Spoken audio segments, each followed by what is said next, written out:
Hello, Rebel Scientists. Today we're going to continue with photosynthesis. I think by now you know the big idea is that plants make this sugar product to feed themselves, and animals take advantage of it by eating plants and using that same sugar in their bodies to run their cells. Just kind of recapping, you should have page 16 and 17 exactly as they're drawn in my notebook, drawn into yours. Yesterday, we completed these 2 pages. And then the one on the left side, the one on the right side is just so we can read it without breaking our necks. And that's what we're going to look at right now. Photosynthesis, the equation is what is in the green box. CO2 reacts with H2O in the presence of light, and that yields C6H12O6 plus O2. Okay, so carbon dioxide and water come together, and with the energy from the sun, give us glucose and oxygen. So if you see on the far left, it says, what is it that goes in? And we said those are called the reactants. That's the R in RAP. These are the ingredients that go into making glucose, or the process of photosynthesis. Then we have the arrow, and then we get the product is glucose and oxygen. Okay, so super important, as I said it before, I will test you on this, and I am going to ask you, what are the reactants of photosynthesis? And you have to say carbon dioxide, water, and sunlight. What is the product of photosynthesis? And you should be able to tell me glucose and oxygen. That's what gets made.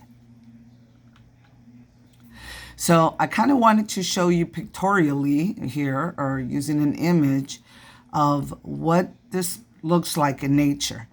Now, these are big, gigantic images of atoms and molecules, but of course, these are so small that even with the strongest electron microscope, we cannot see atoms. But this is what we pretty much know they look like in doing, thousands of studies on atoms and atomic structure. So on the far left, we see H2O. That's what a molecule of water looks like. H2O, so 2 H's and 1 O, and you can see them. They're bonded together. CO2 is 2 oxygen, 1 carbon. And that yields an oxygen molecule, O2. You can see 2 of them stuck together. And the molecule for glucose looks like this.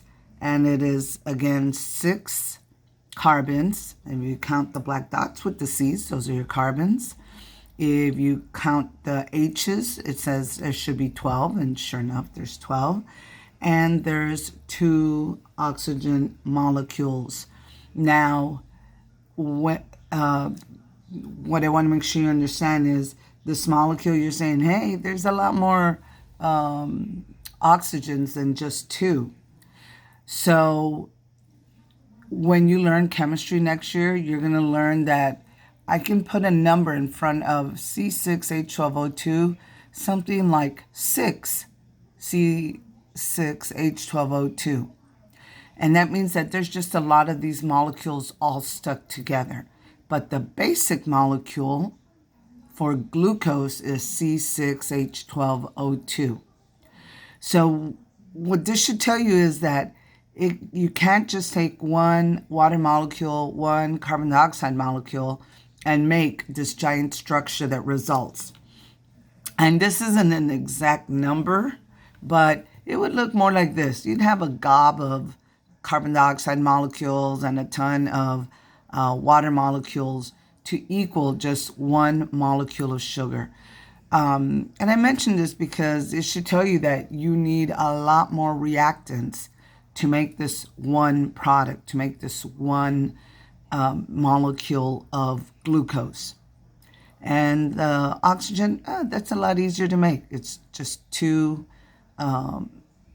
oxygen atoms that are bonded together. But to make one molecule of glucose takes a lot of water and takes a lot of carbon dioxide.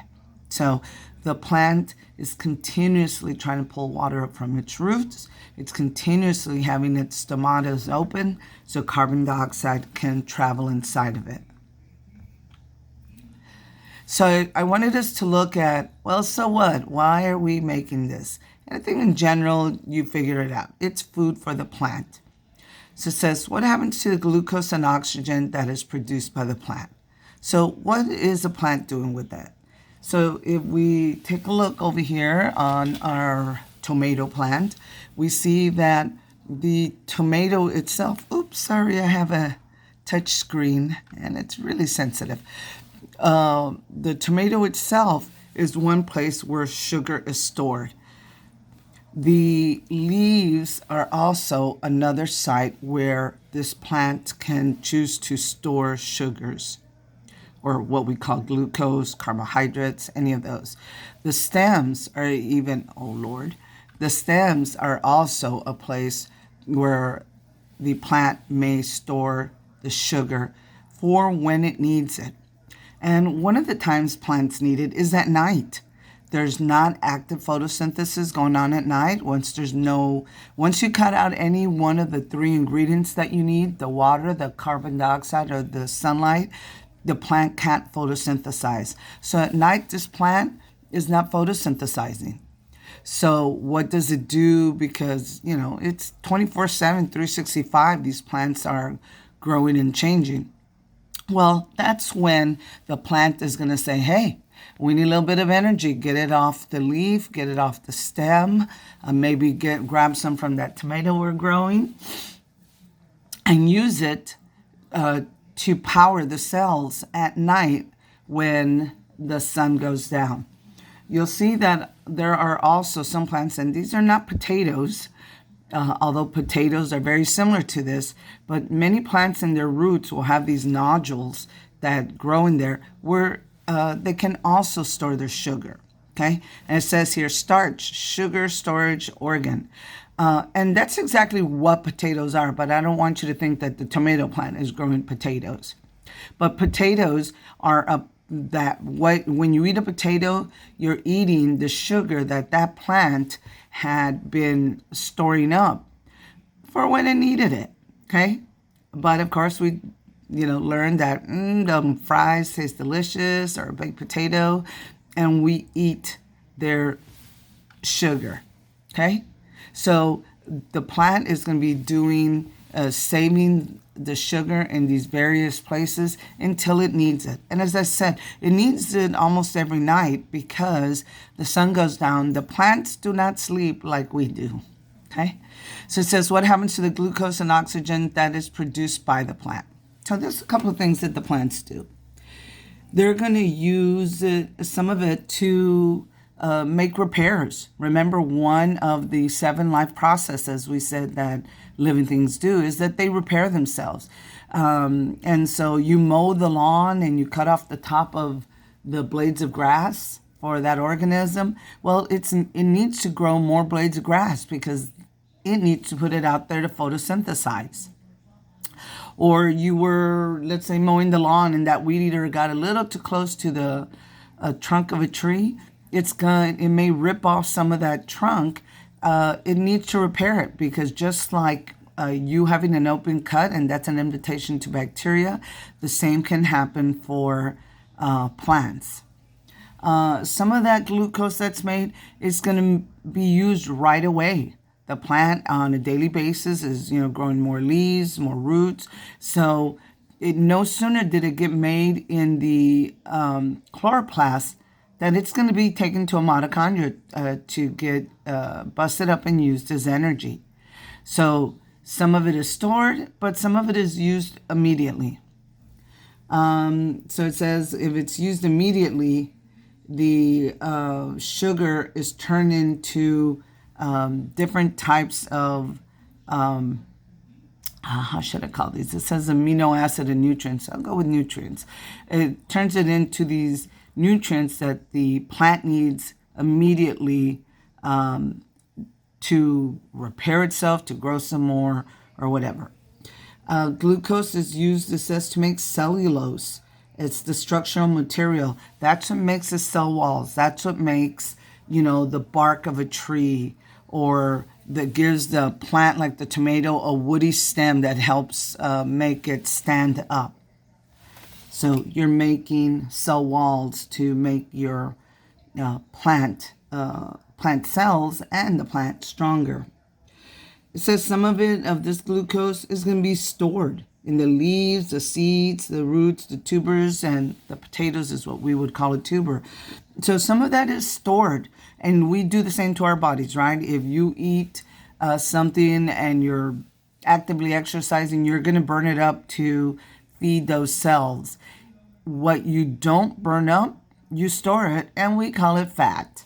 Okay? So I think I'm going to start saying I just have a lot of starch in my body instead of fat. But that's what plants do. They store it as well. And again, different places, as they say, leaves. Seeds are a place like sunflower seeds, cashews, pecans.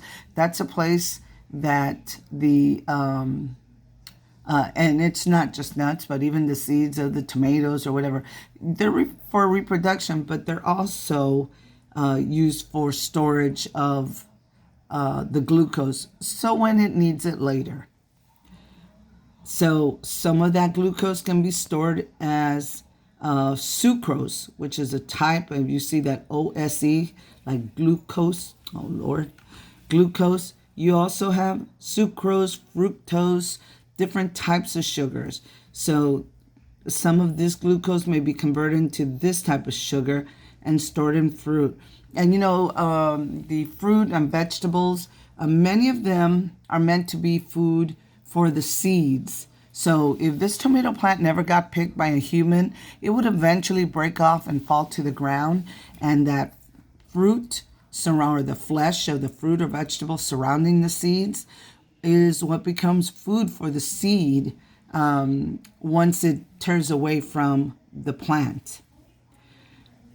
And did we make it all the way around? Yeah, we did. And here again, just says it's used to make fats and oils, which is energy in the seeds. And if you think of like an avocado, it's got that giant pit, that giant seed.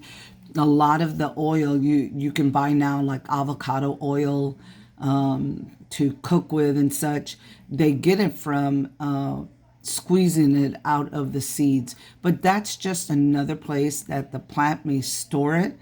And they're putting it away for when they need it. And that can be at night, or that can be during a time when there's not a lot of rainfall. It's going to have to pull out the energy it has stored up to be able to still run, the business of that plant. And that's the end of our Thursday notes. I want to remind you, tomorrow is a remake day, or retake day, I should say instead.